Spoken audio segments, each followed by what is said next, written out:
우리 마치 광풍처럼 몰아치는 듯한 예레미야 32장의 이 말씀이 오늘 본문으로 마무리하게 됩니다. 자, 바벨론의 군대가 예루살렘을 에워싸고 있는 그런 위기 속에서 왕과 신하들은 여전히 거짓 선지자들의 말만 듣고 유다의 멸망을 예언하는 하나님의 선지자 예레미야의 소리를 듣기 싫어 그를 감옥에 가둔 상태에 있습니다. 하지만 그를 가두었다고 하나님의 자기 백성을 향한 그 심판의 소리를 막을 수는 없습니다. 이미 하나님께서는 이스라엘의 죄악을 더 이상 두고 보실 수 없다고 판단하셨고 심판을 결정하셨습니다. 이것이 중요한 거죠. 하나님이 결정하면 그 하나님의 결정은 반드시 이루어지게 되어 있습니다. 그렇기 때문에 우리는 하나님이 어떤 결정을 하시기 전에 사실 돌이키는 것이 가장 좋은 것이죠. 하지만 심판에 앞서 하나님은 선지자의 입술을 통해서든 어떤 방법을 통해서든 저와 여러분에게 미리 하나님의 뜻을 알려줍니다. 그래서 기도의 자리와 말씀의 자리, 예배의 자리가 왜 중요하느냐? 왜냐하면 하나님께서 우리에게 말씀하시는 그 통로가 있는데 그 통로가 우리가 완전히 막혀 있다면 들을 수가 없는 거예요. 들을 수가 없다면 잘못할 수밖에 없잖아요. 지금은 굉장히 위태위태한 상황이라서 이제 하나님이 이제 곧 있으면 더 이상 참지 못하고 내가 너희를 심판하리라는 심판의 메시지가 코앞에 다가왔는데도 우리가 듣지 못하니까 우리는 그냥 아무런 일이 없는 것처럼 그냥 일상의 삶은 그대로 살아가는 거죠.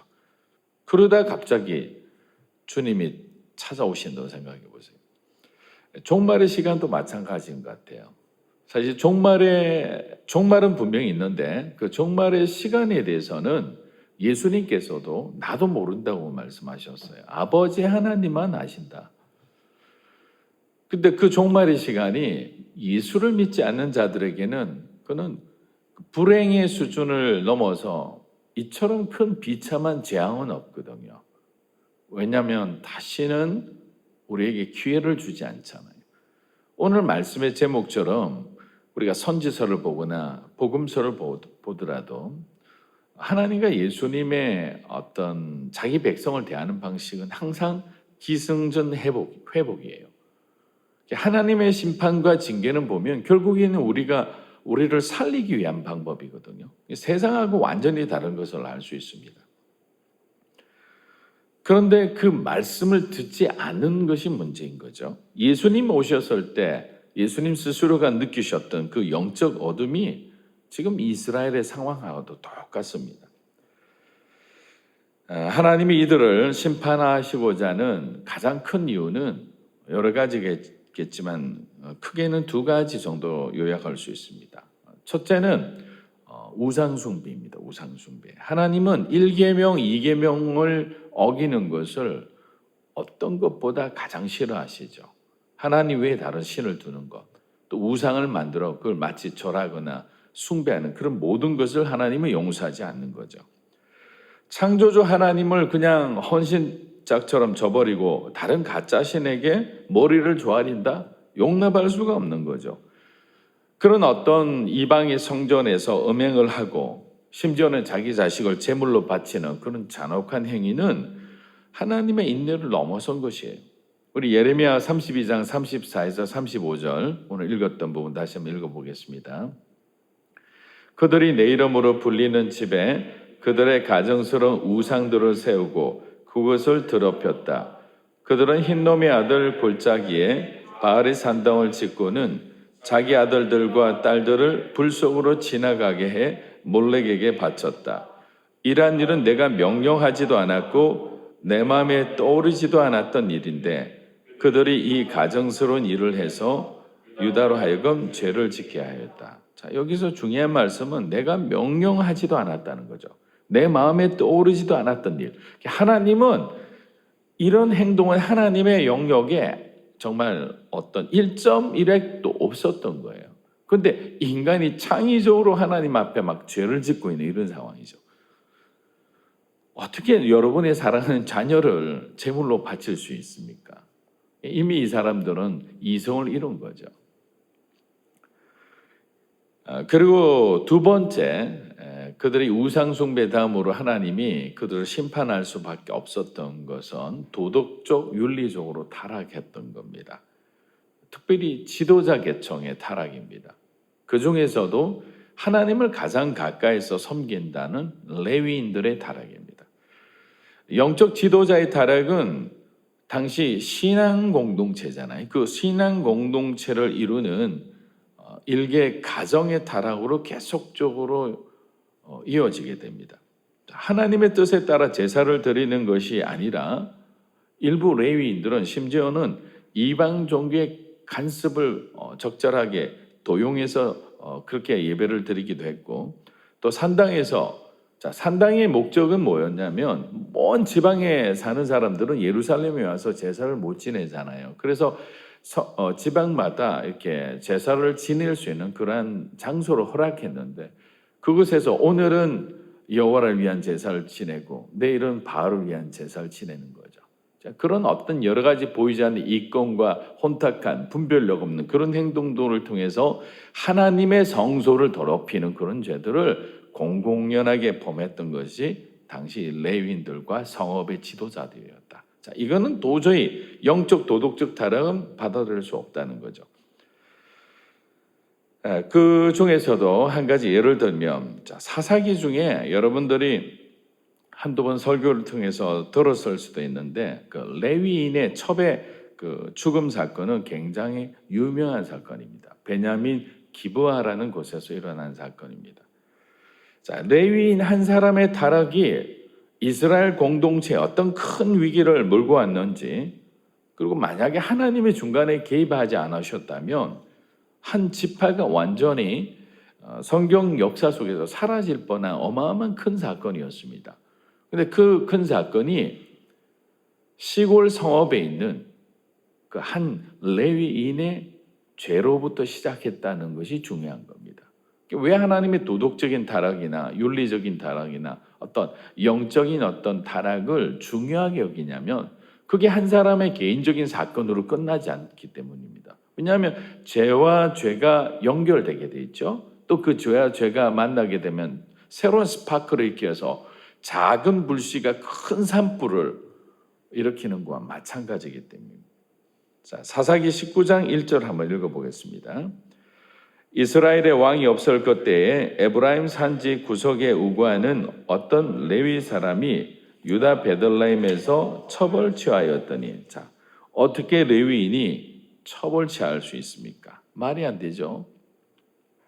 그리고 이스라엘의 왕이 없던 그때라고 표현했는데, 자, 왕이 있으면 죄를 안 짓고, 그리고 왕이 없어서 죄를 짓다, 왕이 있어서 죄를 안 짓고 왕이 없어서 죄를 지었다, 이런 말이 아니죠. 자, 이스라엘의 왕은 누구였습니까? 하나님이셨거든요. 그런데 이미 그들은 하나님을 온전히 믿지 않고 있다는, 영적인 중심을 잃어버리고 방황하고 있는 그때, 이런 식으로 우리는 표현할 수 있는 거죠. 그 에브라임 산지 구석에 사는 사람, 그 레위인이 첩을 취했다. 자, 어떤 교회 공동체도 마찬가지고 한 국가도 마찬가지입니다. 어떤 지도자의 어떤 위치가 흔들리기 시작하면 그 국가와 그 나라와 그리고 그 교회와 그 가정은 흔들릴 수밖에 없는 거예요. 그런데 그 중앙에 있는 지도자뿐만 아니라 그 여파는 저 멀리 있는, 지금 우리로 말하면 뭐 동장, 면장 정도 되시는 분들, 그 정도 위치에 있는 그 레위인의 죄가 이스라엘 민족 전체에 큰 위기를 일으키는 그런 사건이 됐다는 것이 기브아 사건의 교훈이라는 거죠. 자, 이 사람이 첩을 두었습니다. 그런데 첩을 들였는데 그 첩조차도 사실은 굉장히 행실이 좋지 않았던 것 같아요. 그 남편 레위인 몰래 바람을 피우다 들키게 됩니다. 그래서 결국 쫓겨나서 자기 집으로 가게 돼요. 근데 레위인의 마음의 변화가 생겼는지 그 첩을 그리워하다 결국 첩이 있는 그 장인 집으로 찾아가게 됩니다. 근데 문제는 여기서 시작되는 거죠. 자, 장인 집에서 잘 대접하고 3일을 잘 유숙하고 이제 4일째 길을 떠나서 오는데 베냐민 지파 소속의 땅인 기브아라는 곳에서 하루를 머물게 됩니다. 근데 머물려고 하는데 아무도 반겨주는 사람이 없어요. 그런데 마침 밭일을 하다가 돌아오던 한 노인이 두 사람의 사연을 듣고 자기 집에 머물라고 합니다. 자, 노인의 집에서 먹고 마시고 여독을 풀려고 하는 순간 이제 사단이 일어난 거죠. 기브아 성읍에 사는 불량배들이 이 노인의 집에 와서 막 쿵쾅쿵쾅 두드리는 거예요. 근데 요구는 뭐냐? 레위인들을 자기들에게 내어달라는 거죠. 그 말은 레위인과 동성애를 하겠다 이 말이에요. 자, 불량배들이 동성애를 요구할 정도로 이미 베냐민 지파 기브아 성읍 이것도 사실은 메인 지파가 아니잖아요. 이 정도로 이스라엘 전체에 이런 어떤 흉악무도한 죄들이 이런 엄난한 죄들이 아주 만연했다라고 볼 수가 있는 거예요. 과거 소돔과 고모라가 하나님 앞에 어떻게 심판받았는지 기억도 못하고 지금 이스라엘 사회는 심각한 도덕적 윤리적으로 병들어 있다. 노인도 레위인을 살리기 위한 방편으로 자신의 딸과 레위인의 처벌을 내어주겠다 했죠. 자, 근데 이것도 지금 보면 굉장히 황당무계한 거죠. 아니, 그 레위인을 살리기 위해서 그 처벌 주고 또 노인은 자기 딸을 주겠다. 아무리 손님 대접하는 문화를 갖고 있지만 이거는 말이 안 되는 거죠. 그들의 악한 죄와 사실은 싸워야 되잖아요. 믿음의 사람도 세상 가운데서 우리에게 그런 어떤 정말 부당한 대우를 하고 말도 안 되는 그런 요구를 했을 때 우리는 신앙을 가지고 그들에게 큰 죄가 아니고 그들이 작은 죄를 지을 수 있도록 내어준다는 이런 타협은 말도 안 되는 거예요. 그런데 결국 내어주게 됩니다. 딸을 내어준 것이 아니라 레위인이 자기 처벌 자기가 스스로 내어주는 거예요. 이 무책임한 사람을 보세요. 자기가 사랑해서 데리고 왔는데 자기의 생명이 위태로우니까 만약에 레위인이 그들과 상관을 했다. 이 사람은 레위인으로서 직책도 박탈뿐만 아니라 그 수치와 그 모욕을 어떻게 견디고 살겠습니까? 마지막까지 자신에게 목줄이 딱 이렇게 매어오면 사람은 결국 자기가 판단하는 거죠. 하나님이 나에게 이 위기 상황에서 어떻게 이겨내기를 원하는지에 대해서 단 한 번이라도 주님을 바라봤다면 그는 자신이 죽는 한이 있더라도 첩도 살리고 그 노인의 딸도 살리고 자기는 오히려 순교할 수 있는 거잖아요. 근데 그게 두려워서 그냥 내어주는 겁니다. 사사기 19장 25절 한번 보겠습니다. 무리가 듣지 아니하므로 그 사람이 자기 첩을 붙잡아 그들에게 밖으로 끌어내매 그들이 그 여자와 관계하였고 밤새도록 그 여자를 능욕하다가 새벽 미명에 놓은지라. 결국 불량배들은 레위 남자 대신 그 첩을 밤새 윤관하고 그리고 풀어줍니다. 초죽음이 된 여자는 노인의 집 앞까지 거의 기어오다시피 해서 그냥 그 앞에서 죽은 거죠. 그 여자의 죽음을 확인한 레위는 화가 난 거죠. 근데 나는 왜 화가 난지 저는 잘 이해가 안 됩니다만 어쨌든 화가 나서 여인의 시체를 나귀에 메고 집으로 돌아와서 아주 잔인하게 12토막을 냅니다. 그리고 12지파의 여인의 그 토막 낸 시신을 보내는 거죠. 나는 기브아 땅에서 이런 말도 안 되는 모욕을 당했고 내가 사랑하는 내 첩이 그들에게 용간당해서 죽었다. 이 일에 대해서 너희가 심판을 하라, 판단을 하라라고 한 거죠. 그래서 12지파 리더들이 모입니다. 말도 안 되는 일들이잖아요. 그래서 회의를 한 다음에 베냐민 지파에게 경고를 하면서 그 불량배를 우리가 심판할 테니까 우리에게 내어놓으라고 합니다. 자, 이 정도면 베냐민 지파 안에서도 그 리더들이 깨어 있다면 자기들이 먼저 그 불량배들을 모아서 그들을 죽였어야 되는 거죠, 돌로. 그런데 그렇게 행동하지 않습니다. 그리고 이스라엘 연합 지파에서 내린 결정에 대해서 순종하지도 않아요. 오히려 그들과 싸우고자 합니다. 이 정도로 베냐민 지파의 리더십도 아주 혼탁한 가운데, 분별하지 못한 가운데 있었던 겁니다. 그래서 결국 연합지파랑 11개 연합지파랑 베냐민과 싸우는데, 자, 그러면 11대 1이라면 당연히 베냐민이 져야 되는데 1차 전쟁, 2차 전쟁 두 번에 이어서 싸움 가운데 베냐민 지파가 이겨서 거의 4만 명이나 되는 11개 지파의 그 연합군들이 아주 대패를 하게 됩니다. 그래서 그들이 울면서 하나님 앞에 기도합니다. 어떻게 되었습니까? 하나님이 우리 손에 붙여 주셔야 되지 않느냐고. 그런데 하나님께서 이제 세 번째 싸움을 할 때 베냐민 지파가 아주 의기양양하는 그 순간에 말씀을 하십니다. 자, 사사기 20장 28절입니다. 한번 읽어보겠습니다. 아론의 손자인 엘라살의 아들 비느하스가 그 앞에 모시고 섰더라.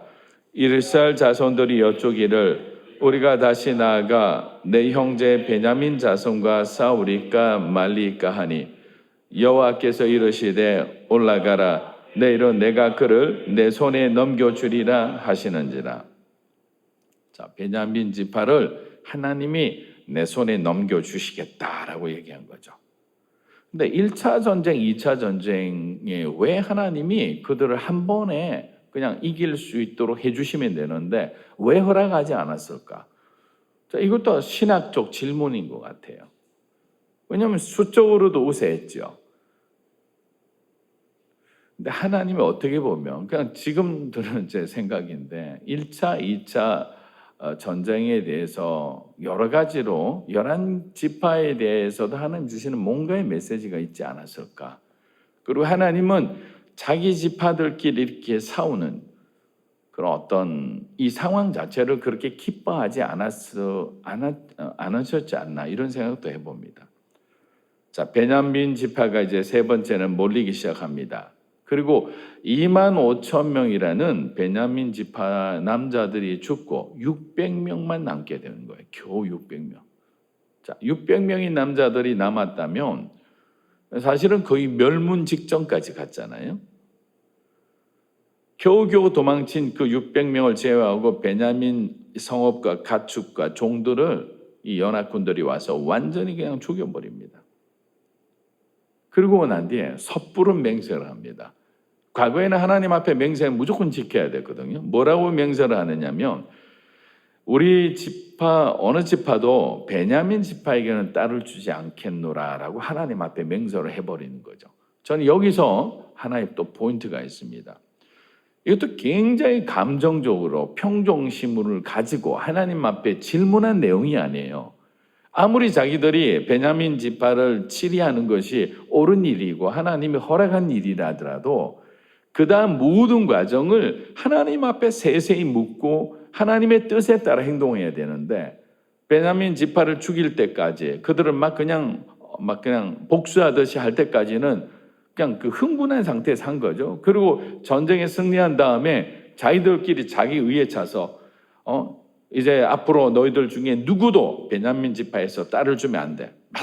맞습니다. 자기들끼리 하나님께 묻지 않고 그냥 연합해서 그냥 한마디 했는데 그 맹세를 결국엔 지킬 수밖에 없게 된 거죠.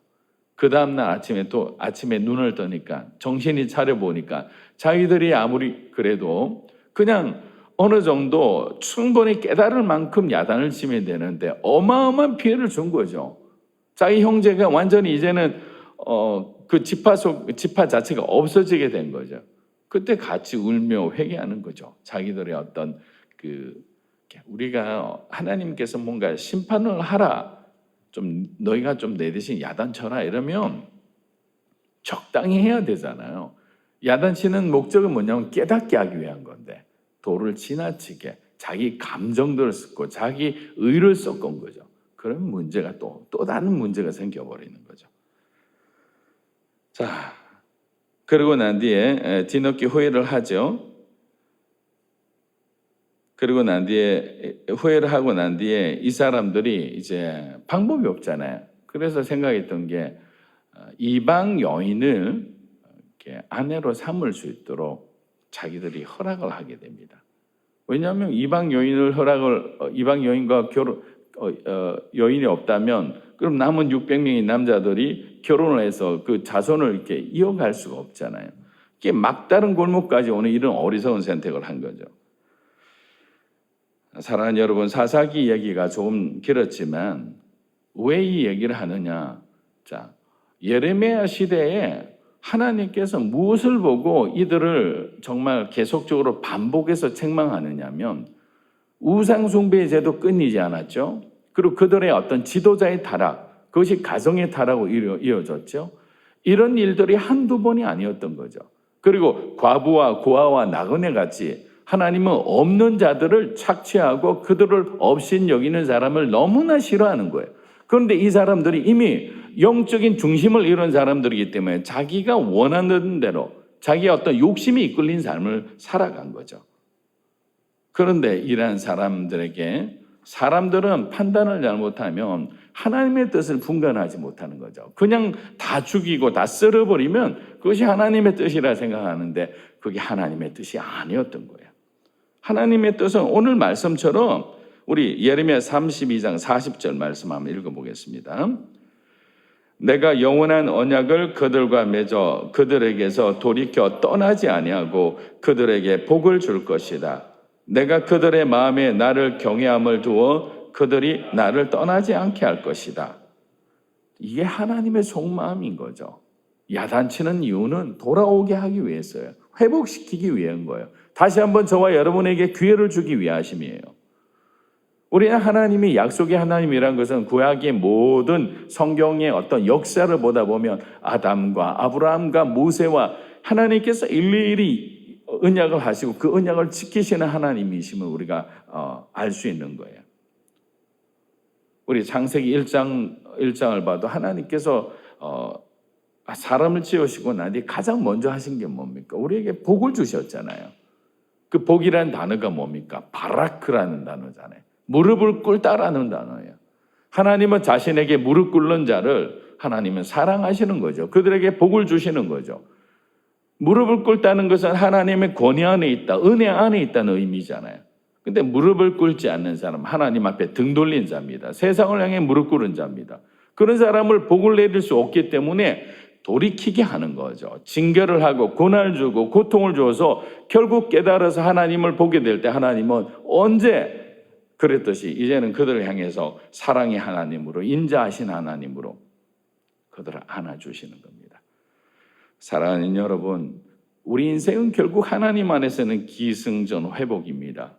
그 일을 예수님이 해주셨잖아요. 우리의 모든 죄를 사해 주시고 지금도 우리에게 말씀하시는 거예요. 돌아오라. 그리고 너희들의 죄를 끊어내라. 그리하면 너희가 살리라 라고 하시는 겁니다. 우리의 신실하신 하나님의 사랑을 기억하고 주님을 기쁘게 하는 그런 믿음의 삶을 살아가시는 우리 믿음으로 사는 교회 성도 여러분의 삶이 되기를 주의 이름으로 축복합니다. 아멘.